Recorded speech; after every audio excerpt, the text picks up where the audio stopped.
Bismillahirrahmanirrahim. Assalamualaikum warahmatullahi wabarakatuh. Bertemu lagi dengan Bu Wilis pada mata kuliah patofisiologi.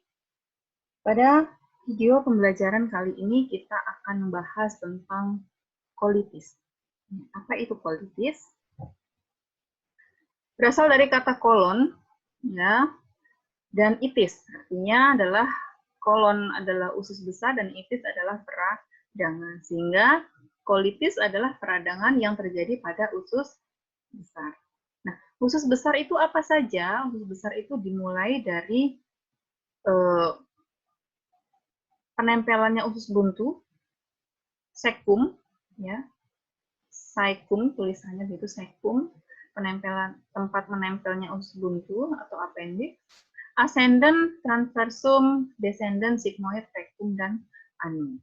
Ya, bisa seperti penyakit berupa peradangan usus besar yang menyebabkan adanya rasa nyeri, meradang, diare, terjadi perdarahan, dan lain sebagainya.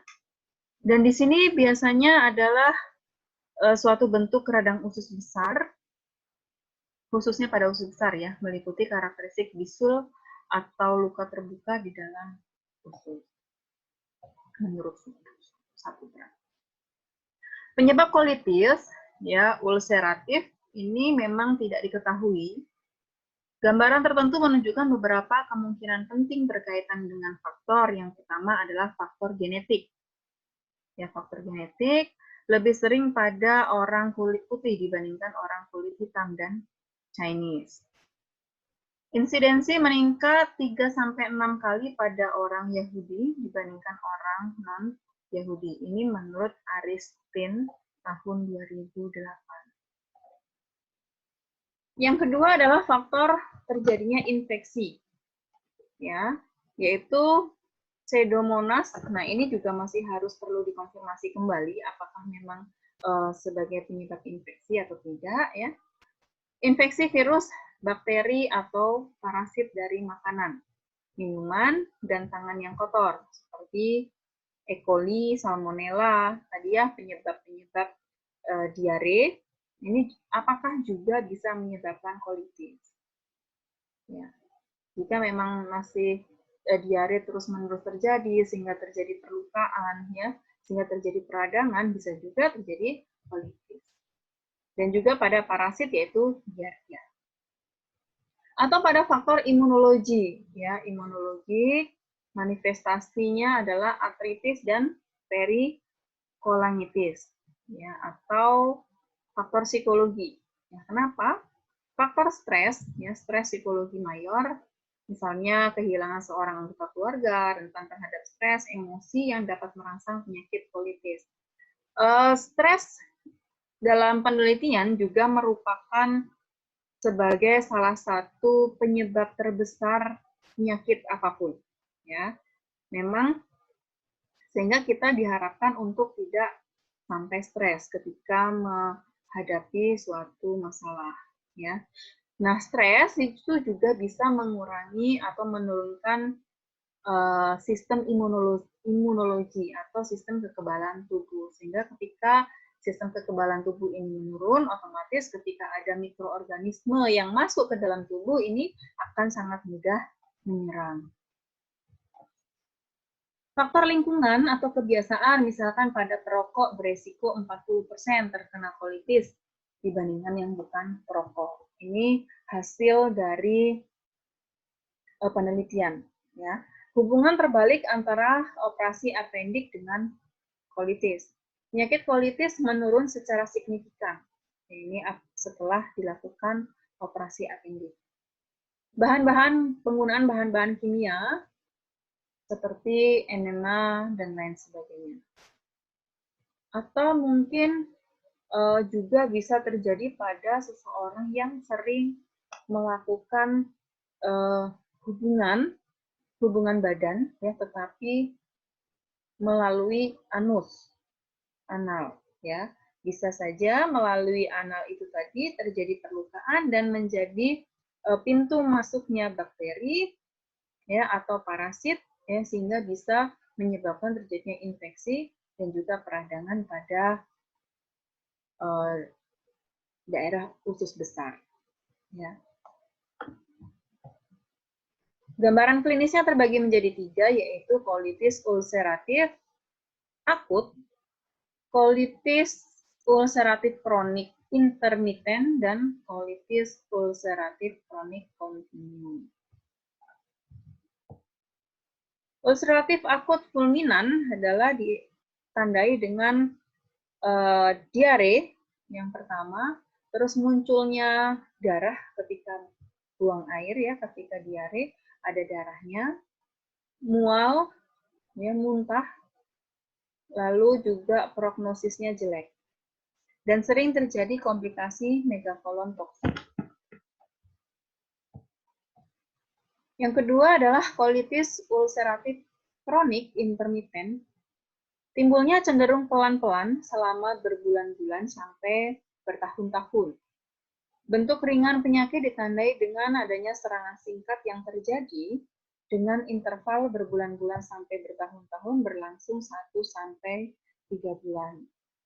Terdapat sedikit atau tidak ada demam diare, perdarahan ringan dan intermiten, biasanya hanya kolon di bagian distal yang terserang. Yang ketiga yaitu kolitis ulceratif kronik kontinu.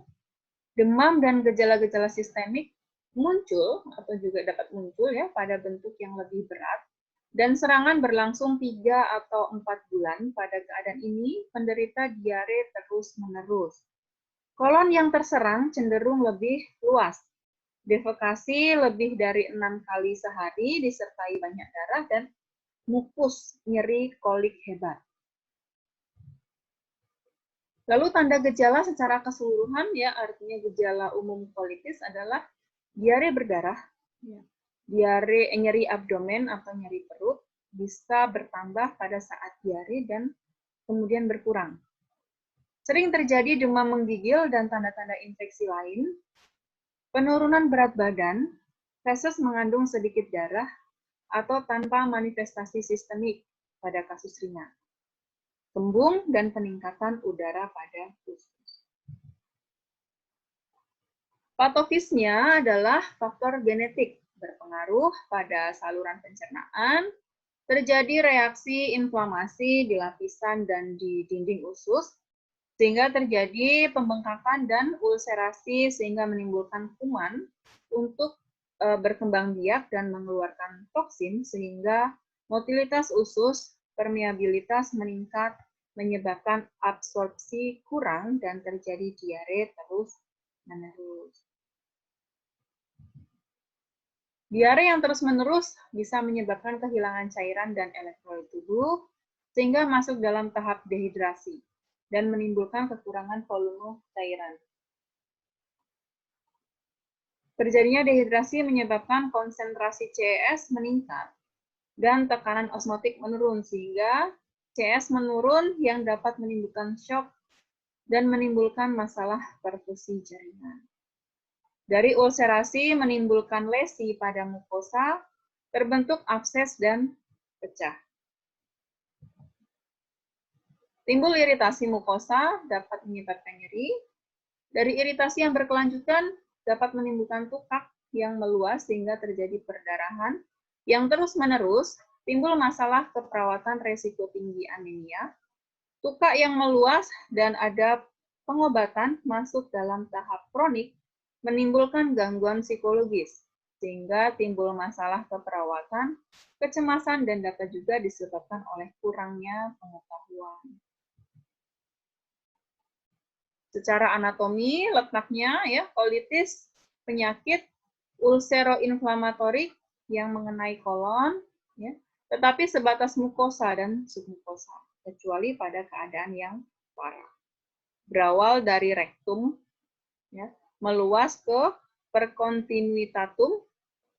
Kolitis terjadi pada usus besar, khususnya pada kolon descendant sampai rektum. Jadi bagian descendant itu bagian usus besar yang turun ke arah bawah, ya, sampai ke sigmoid dan rektum serta anus.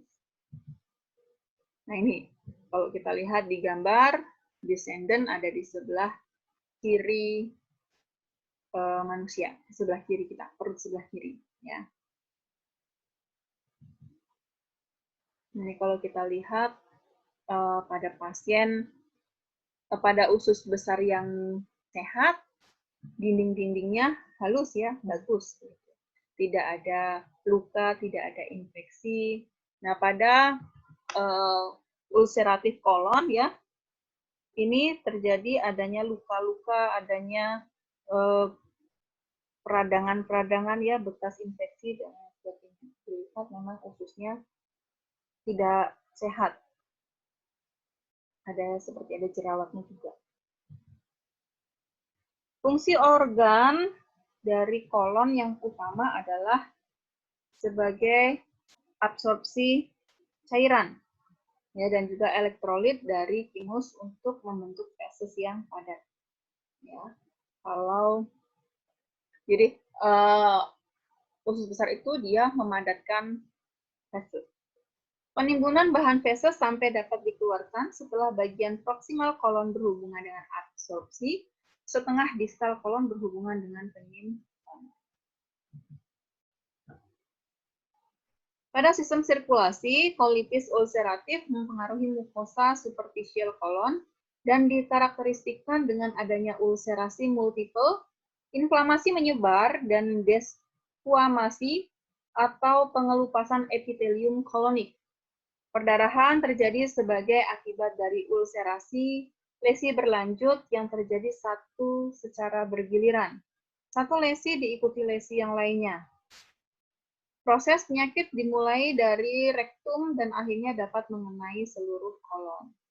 Dan akhirnya usus menyempit, memendek, dan menebal, akibatnya terjadi hipertrofi muskuler dan deposit lemak, sehingga dia tidak akan adekuat lagi dalam melakukan fungsinya sebagai penyerapan cairan.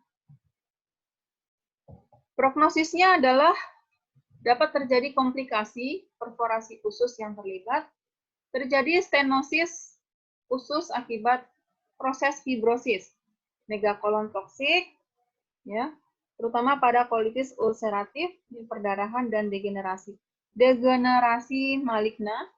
Diperkirakan resiko terjadinya kanker pada IBD lebih kurang 13%. Resiko terjadi kanker usus besar akan meningkat pada pasien kolitis ulceratif setelah 8-10 tahun. Perjalanan klinis kolitis bervariasi. Mayoritas pasien akan menderita relapse atau terjadi kekambuhan pada waktu 1 tahun dari serangan pertama. Di sini mencerminkan adanya sifat kekambuhan dari suatu penyakit. Nah, komplikasi yang mungkin saja terjadi pada penderita kolitis, ya, apabila terjadi keparahan di sini yaitu adanya anemia, terjadi anemia, abses hati, ya, pada kolitis yang disebabkan karena amuba, dehidrasi, hipoksia, shock, DIC, toksik megakolon, peritonitis, perforasi usus, obstruksi, hemolitik uremic syndrome, dan ini semua diperlukan pertolongan medis yang adekuat untuk menghindarkan terjadinya kematian. Lalu bagaimana pengobatannya? Ya, tidak ada pengobatan secara spesifik sebetulnya untuk kolitis ulceratif. Dan di sini pengobatan tujuannya adalah mengatasi peradangan, mempertahankan status gizi penderita, meringankan gejala dan mencegah infeksi.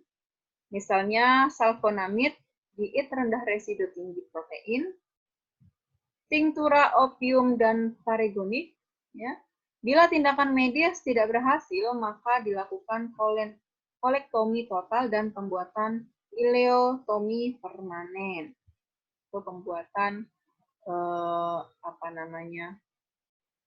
juga bisa dibantu dengan pembuatan pembuangan melalui perut, kolostomi.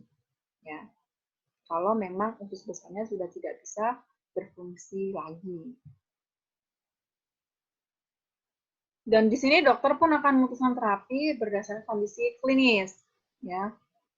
Jika memang masih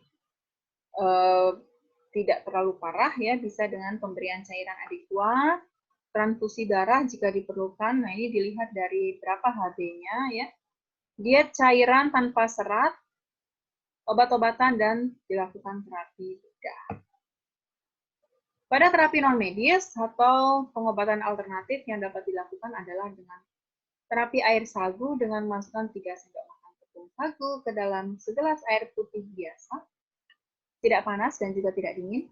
Kemudian diberi tambahan gula Jawa dan garam, boleh tanpa gula Jawa dan garam. Lalu bagaimana kita hanya bisa melakukan pencegahan? Untuk mencegahnya yaitu dengan cara menjaga pasti kebersihan makanan dan minuman, karena kita berhubungan dengan saluran pencernaan. Cuci tangan sebelum makan, tetapi ada juga penyebab genetik dan autoimun, ini sulit dicegah ya, karena memang ini sudah genetik. Pada kolitis iskemik yang disebabkan oleh penyempitan pembuluh darah, dilakukan pencegahan risiko terjadinya penyempitan di organ seperti stroke, serangan jantung, penyakit vaskuler perifer dengan menangani faktor risiko dengan cara stop merokok, kontrol tekanan darah, kolesterol, dan juga diabetes. Oke, itu ya yang berkaitan dengan kolitis untuk video pembelajaran kali ini. Sampai di sini dulu. Kita ketemu lagi pada video pembelajaran yang berikutnya. Terima kasih. Assalamualaikum warahmatullahi wabarakatuh.